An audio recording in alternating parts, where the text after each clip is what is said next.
Okay, so let's get to complaints. The misses, aka complaints. Ratatata. Let's get to it. The monologue. First off, need I say more? The monologue was no.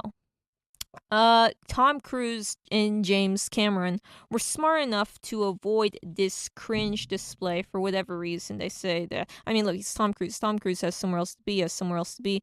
Good for him, is what I say. And just maybe it was because he was afraid they would poke fun at him being a Scientologist. And to which that I say, as much as I, would also love to make fun of Scientology on stage, I get why he would want to not be there. I mean, if you have to like insert yourself into Tom Cruise's shoes, um I don't know if we're the same size or not, but anyway, I mean, he's short like me. But anyway, the point is that, it doesn't matter how you feel about Scientology, you can understand why he would probably want to avoid that.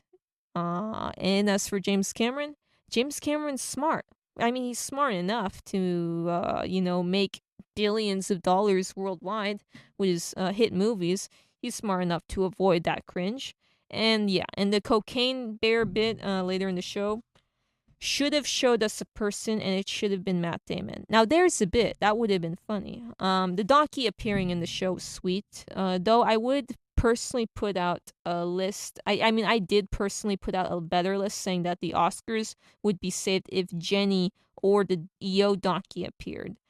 So I technically predicted that. But what I'm saying is that it wasn't the actual donkey from Banshees, which I figured when I saw it. I was like, oh, look, she came out of retirement. That's weird. I thought she would be in retirement. And then I found out later, no. She's still in retirement. That was just apparently, in their words, a random donkey, even though there's no such thing as a random donkey. Everyone knows donkeys are like snowflakes. They're all very special.